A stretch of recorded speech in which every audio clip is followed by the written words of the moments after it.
Makanya sampai Utsman bin Affan mengatakan, "Lau ba'udat qulubuna masabi'at min kalamillahi ta'ala." Kalau seandainya hati kita ini bersih, hati kita ini baik, insya Allah maka dia tidak akan pernah bosan, dia tidak akan pernah jemu, dia tidak akan pernah lalai untuk terus membaca Al-Quran.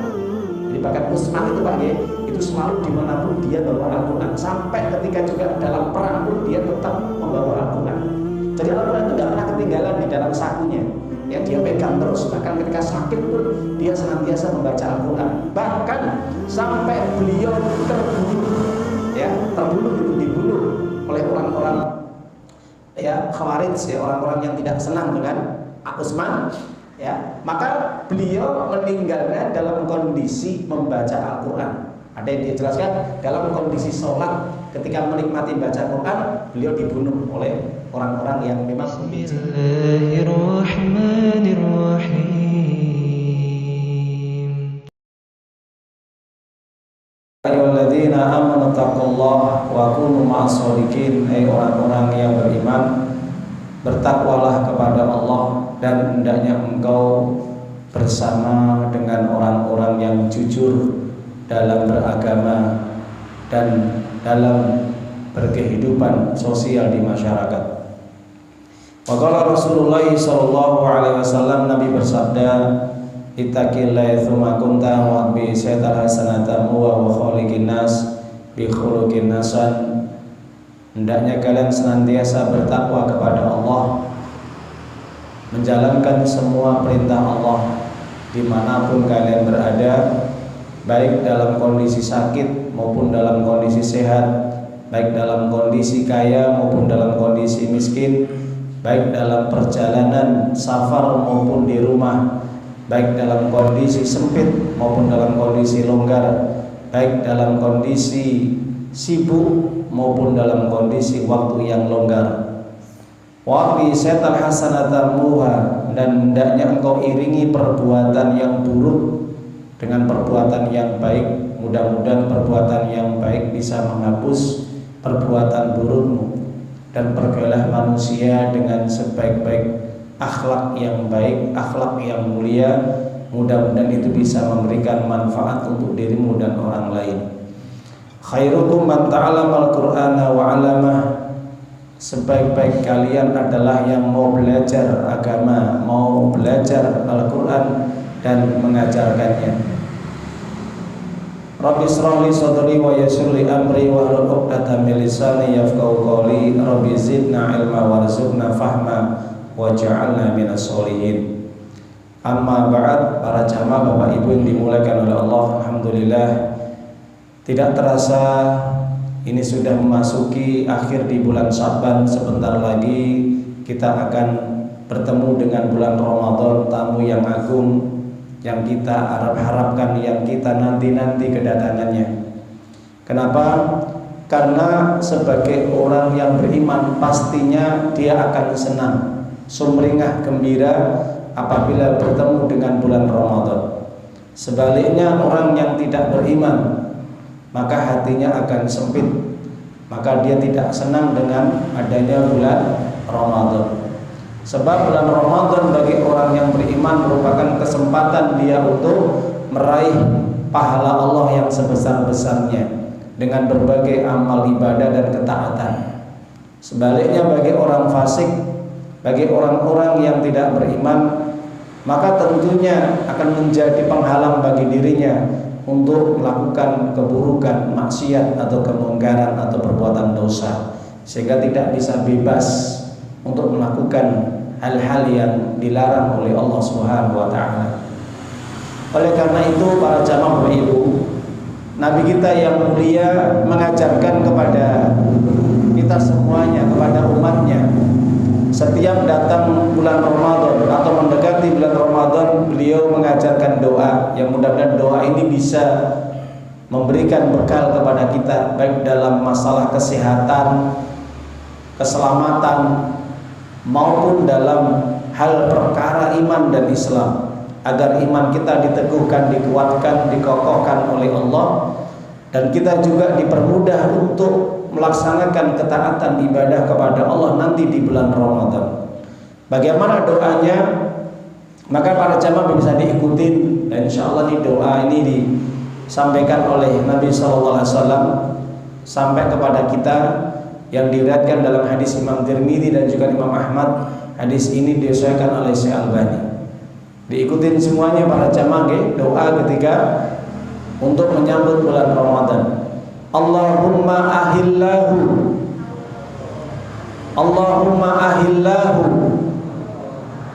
bil yumni wal iman wassalamati wal islam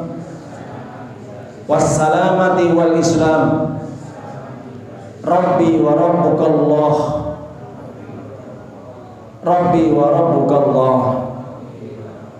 Ya, itu doanya yang diajarkan Nabi. Allahumma ahillahu bil yumni wal iman wassalamati wal islam Rabbi wa rabbukallah ta'ala, yang artinya, ya Allah, semoga Engkau hadirkan bulan Ramadan untuk kami dengan keadaan sehat walafiat, dengan keadaan aman, tanpa ada gangguan halangan apapun ataupun rintangan, dalam keadaan selamat dari segala berbagai cobaan, mara bahaya dan musibah yang mengganggu dalam kehidupan, dalam keadaan juga tetap iman dan Islam, tetap teguh berpegang kepada agama Islam, taat kepada Allah sampai meninggal dunia. Itulah Tuhanku, yaitu Allah dan Tuhanmu. Para jamaah Bapak Ibu yang dimuliakan oleh Allah SWT, paling tidak di bulan Ramadan nanti yang akan kita hadapi nanti insya Allah, apabila hadir dalam kehidupan kita dan insya Allah dipertemukan kita dalam bulan Ramadan, paling tidak ada 3 amalan yang harus kita jaga. Yang pertama, hendaknya kita senantiasa menjaga sholat sunnah tarawih kita. Di samping sholat-sholat sunnah yang lainnya yang rutin kita kerjakan, baik itu sholat rawatib, sholat tahajud, maupun sholat duha, maupun sholat sunnah yang lainnya. Kenapa? Karena sholat tarawih ini merupakan sholat sunnah yang betul-betul sangat agung dan sangat besar pahalanya, terutama apabila dikerjakan dengan berjamaah. Maka siapapun orang yang menjalankan sholat tarawih di bulan Ramadan dengan berjamaah, maka dia akan mendapatkan 3 keutamaan. Yang pertama, dia akan mendapatkan keutamaan, yaitu ampunan yang akan didapatkan dari dosa-dosa yang pernah dia lakukan yang telah lalu. Artinya dosa-dosa yang telah lalu akan diampuni oleh Allah Subhanahu wa taala. Nabi bersabda dalam hadis Imam Bukhari Muslim dari Abu Hurairah radhiyallahu anhu, "Man qama ma'al imam, man qama Ramadan imanan wa ihtisaban, ghufira lahu ma taqaddama min dzambi." Siapapun orang yang menjalankan sholat malam qiyamul lail, terutama di bulan Ramadan yang dinamakan sholat tarawih berjamaah di masjid, maka mudah-mudahan Allah akan mengampuni dosa-dosanya yang telah lalu. Itu kalau dia kerjakan dengan tulus ikhlas, dasar iman hanya mengharap ridha Allah Subhanahu wa taala semata. Jadi itu keutamaan yang pertama. Yang keutamaan kedua, siapapun orang menjaga sholat tarawih berjamaah selama di bulan Ramadan, maka setiap dia sholat tarawih itu didapatkan pahala seperti pahala orang yang sholat semalam suntuk. Dan dari nama Nabi menjelaskan dalam hadis Imam Tirmidzi, "Man qama ma'al iman hatta yansarifa kutiba lahu qiyamul lailatin." Siapapun orang yang mengerjakan sholat tarawih bersama imam sampai selesai, maka dicatat seakan-akan dia mendapatkan pahala seperti pahala sholat semalam suntuk. Masya Allah, itu pahalanya besar sekali Pak Bu. Itu kalau dikerjakan secara berjamaah. Yang ketiga, keutamaan orang yang menjaga sholat tarawih selama bulan Ramadan, yaitu dia akan mendapatkan pahala 27 derajat sebagaimana sholat 5 waktu berjamaah. Hal ini secara umum didasarkan dalam hadis Imam Bukhari dan Muslim, "Sholatul jamaah afdalu min sholatil fardhi bi 27 darajatan." Barang siapa yang dia menjaga sholat berjamaah, baik itu sholat wajib maupun juga sholat sunnah, terutama sholat tarawih di bulan Ramadan, itu lebih utama daripada dia sholat sendirian dengan hitungan pahala 27 derajat. Maka terkait orang yang menjalankan sholat tarawih ini berjamaah di bulan Ramadan, dengan catatan dia harus bisa menjaga sholat tarawihnya dengan khusyuk dan tumakninah. Tidak boleh sholatnya dengan cepat-cepat, tergesa-gesa, kesusu. Nah ini Pak. Jadi yang dinilai sama Allah itu apa? Khusyuk dan tumakninahnya, bukan banyaknya jumlah rakaat atau sedikitnya. Kalau ada yang sholat di masjid musola yang 11 rakaat, silahkan. Yang mau 23 rakaat ya monggo. Itu sesuai dengan kenyamanan dan keinginan masing-masing orang. Tapi yang terpenting, yang dinilai oleh Allah itu bukan banyaknya sedikitnya rakaat, baik 11 maupun 23. Yang dinilai apa Pak Bu? Khusyuk dan tumakninahnya, itu yang paling penting. Ya. Makanya Allah katakan di dalam Al-Qur'an surat Al-Baqarah 238 terkait dengan permasalahan sholat. Apa kata Allah? Hafidhu ala salawati wa sholatil wusta wa qumu lillahi qanitin. Jagalah sholat kalian 5 waktu, terutama sholat wusta, yaitu sholat asar atau sholat subuh yang banyak dilalaikan oleh manusia karena sibuk dengan pekerjaan. Jangan lupa ketika sholat, maka hendaknya kalian sholat menghadap Allah, berdiri di hadapan Allah dengan qanitin. Apa? Qanitin, kunut, khusyuk. Jadi makna kunut itu adalah khusyuk, ya. Dan juga tumakninah, tenang, tidak tergesa-gesa, ya. Itu syaratnya. Maka insya Allah kalau kita sholat tarawih nanti di bulan Ramadan, mudah-mudahan sholat tarawih di tahun ini lebih baik daripada tahun kemarin. Dengan catatan tadi dikerjakan sesuai dengan sunnah contoh Nabi dan sesuai dengan aturan Allah di dalam Al-Quran. Yang kedua, amalan yang terpenting di samping kita menjaga sholat sunnah tarawih kita dan sholat sunnah yang lain, sholat rawatib, sholat duha, sholat tahajud, sholat wudu atau sholat mutlak yang lainnya, maka amalan yang kedua adalah jangan lupa membiasakan memperbanyak membaca Al-Quran, tadarus Al-Quran. Ya, kalau belum bisa ya kita membaca dengan bacaan Latinnya. Kalau nggak bisa ya kita belajar apa yang mungkin kita bisa baca, mulai dari Iqra nanti sampai Al-Quran. Insya Allah kesempatan bulan Ramadan ini adalah Sahrul Quran. Jadi Ramadan adalah bulan yang diturunkan Al-Quran di dalamnya. Jadi sia-sia ya, dan rugi bagi orang yang dia meninggalkan dari membaca Al-Quran.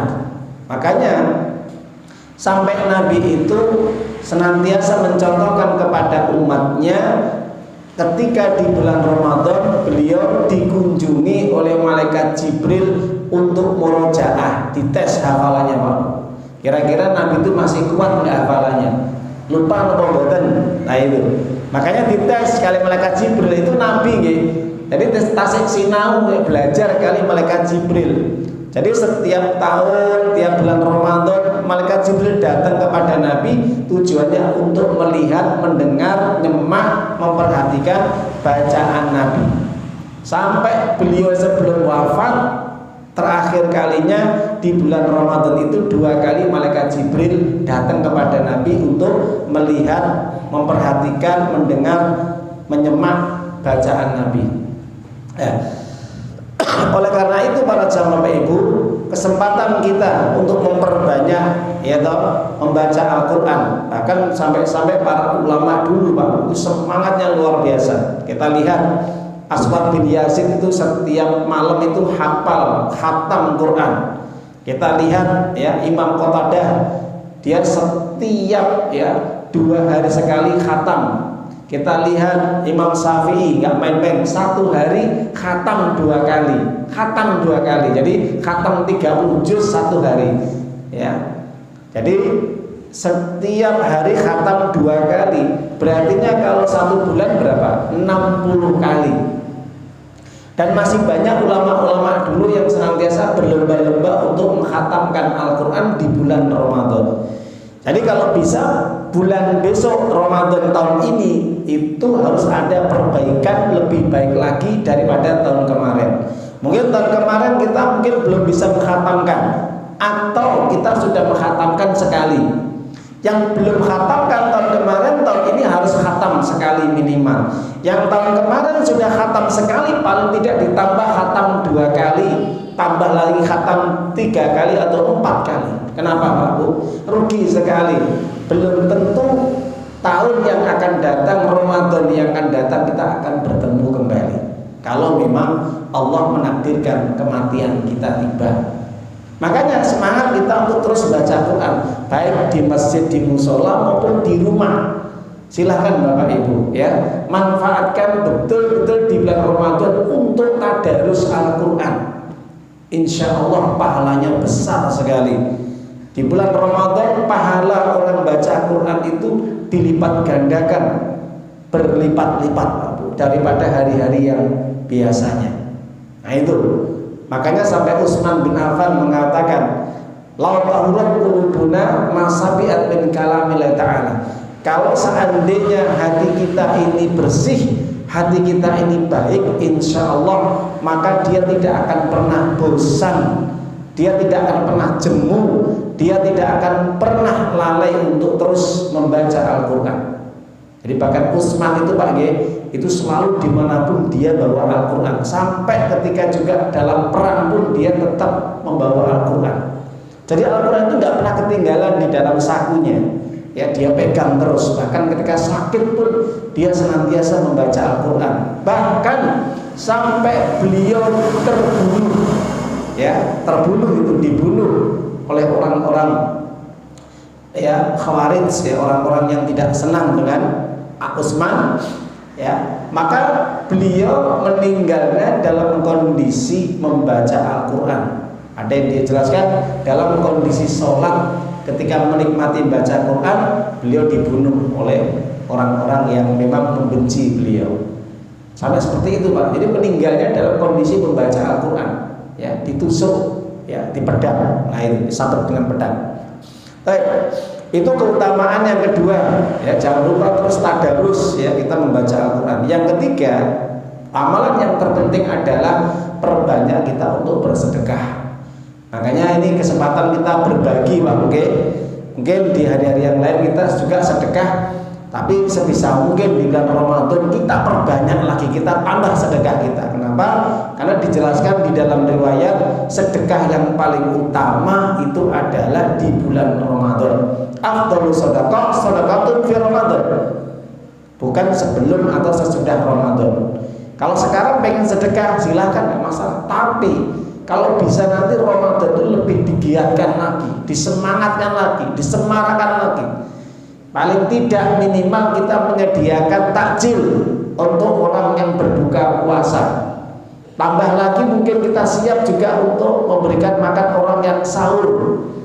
Tambah lagi mungkin kita kalau ada kelonggar lagi memberikan orang-orang yang kekurangan dari fakir miskin, atau memberikan anak-anak yatim, santunan kepada mereka kita bantu. Kesempatan kita mendulang pahala, berlomba-lomba dalam kebajikan, dalam hal sedekah.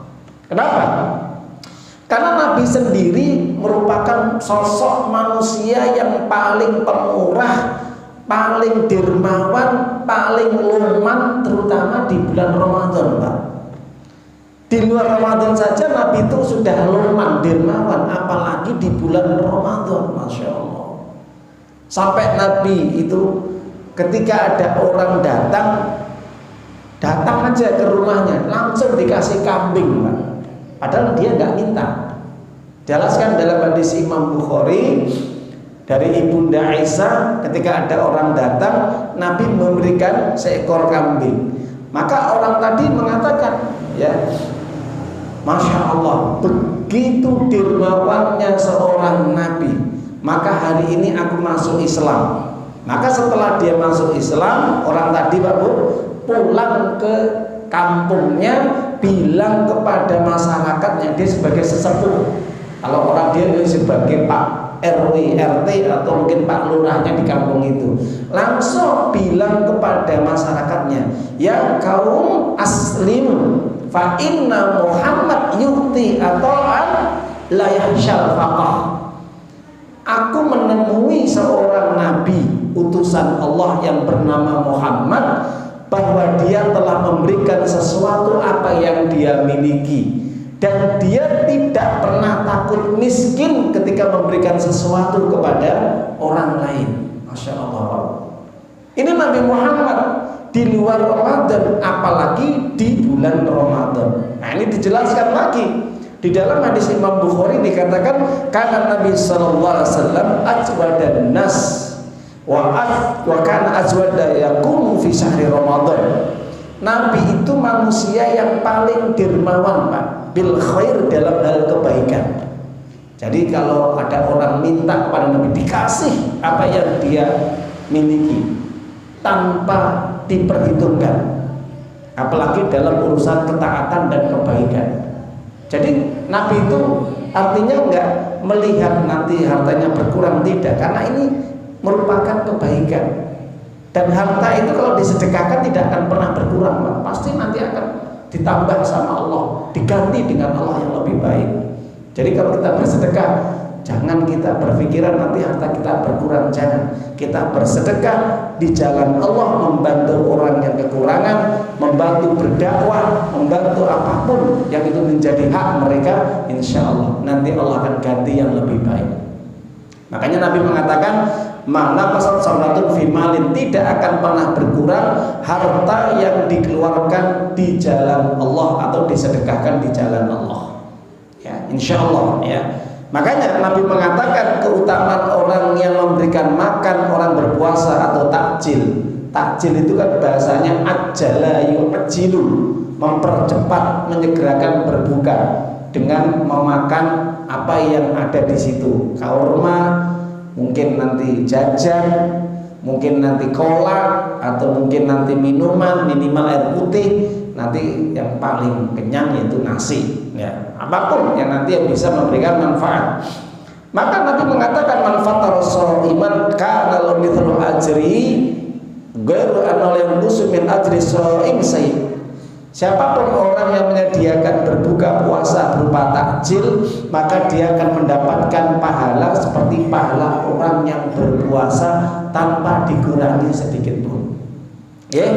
Jadi kesempatan untuk bulan Ramadan besok sudah kita list, sudah kita program. Saya harus siapkan harta saya untuk menyediakan takjil berbuka puasa. Nanti selebihnya mereka ada kelebihan digunakan untuk sedekah-sedekah yang lain, infak-infak yang lain, menyantuni fakir miskin, anak yatim, atau memberikan bantuan bagi orang-orang yang kekurangan, musafir, orang yang berdakwah, berjihad di jalan Allah dan yang lainnya. Nah, itu Pak Bu, mudah-mudahan itu nanti berkahnya, pahalanya besar sekali. Insya Allah nanti akan diganti yang lebih baik, ya, kalau kita yakin. Itu paling tiga keutamaan yang harus kita jaga amalan di bulan Ramadan. Salat tarawih berjamaah, kemudian di samping sholat sunnah kita jaga, yang paling penting juga menjaga sholat wajib 5 waktu, ya. Ini jangan kok tarawihnya semangat tapi sholat 5 waktunya tidak berjamaah, jangan, ya. Nah, itu yang paling pokok adalah sholat 5 waktunya berjamaah, kemudian ditambah dengan sholat tarawih berjamaah, kemudian kita semangat memperbanyak membaca Al-Quran, tadarus, baik di rumah, di musola, maupun juga di masjid-masjid. Mari kita penuhi, kita makmurkan, kita ramekan masjid-masjid Allah, rumah-rumah Allah ini dengan lantunan Al-Quran, ya. Jangan sampai kita malas-malesan, terutama di bulan Ramadan.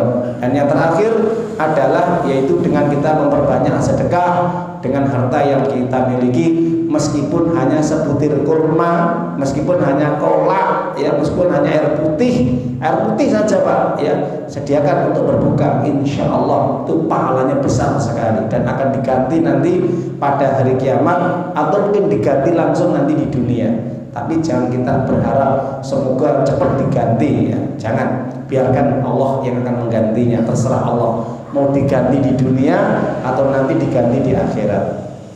Tapi para jamaah ibu yang dimuliakan Allah SWT, nanti kalau ada tambahan yang lain yang paling utama juga iktikaf, ya di masjid atau di musola 10 hari yang terakhir.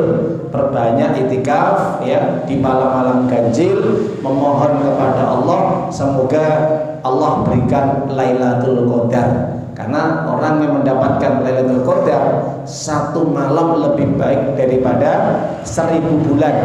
Jadi kalau orang ibadah ketepatan dikasih Lailatul Qadar sama Allah, maka ibadah yang dikerjakan satu malam itu lebih baik dari dia ibadah 1000 bulan. Berapa tahun Pak? 83 tahun lebih 4 bulan. Itu kalau dia mendapatkan Lailatul Qadar. Makanya nanti kalau sudah 10 hari terakhir, kalau bisa masjid musola itu semakin tambah barisan sopnya, jamaahnya, jangan semakin berkurang. Kalau bisa semakin mundur barisannya, bukan semakin maju barisannya. Nggih. Nah ini kadang-kadang biasanya Ramadan ini 10 terakhir ini kadang-kadang barisannya semakin apa? Maju gitu. Nah, kemana orangnya? Sibuk dengan urusan belanja sana sini, ya toh, cari pakaian, cari makanan ini. Akhirnya sholat tarawihnya ditinggalkan. Jangan. Bahkan tidak mau itikaf, ya sebisa mungkin niatkan kita Bapak Ibu yang ada waktu itikaf. Yang paling utama itikaf 10 hari full total. Berangkat mulai malam 21, hari 20 malam 21 sampai malam takbir, ya itu yang paling utama. Jadi kita hidup ini harus ada program seumur hidup kalau bisa. Ini terutama bapak-bapak yang mungkin longgar, ya mungkin yang sudah pensiun atau mungkin sudah jadi bos karena punya karyawan, ya kecuali yang mereka yang masih repot, kalau yang muda-muda ini mungkin masih repot ya dengan urusan pekerjaannya. Niatkan seumur hidup saya harus iktikaf 10 hari penuh sebagaimana Nabi Pak, ya. Jadi Nabi itu tiap tahun iktikaf penuh 10 hari, Masya Allah.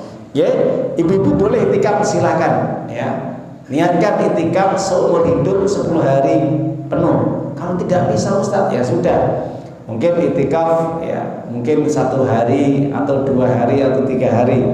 Itu masih dalam taraf belajar. Nah itu. Itu para jamaah Bapak Ibu tentang amalan-amalan yang harus kita perhatikan di bulan Ramadan. Jangan sampai kita bersantai-santai, bermalas-malasan, berleha-lehai. Kenapa? Karena Allah akan memberikan balasan pahala sesuai dengan semangat ibadahnya dia, sesuai dengan ketaatannya dia. Semakin dia taat, semakin dia semangat, rajin ibadah, maka Allah akan berikan pahala yang besar. Kalau orang itu malas-malasan, mungkin hanya santai-santai dalam ibadahnya, maka Allah juga akan memberikan pahala yang sedikit. Nah, itulah orang-orang yang rugi terutama di bulan Ramadan.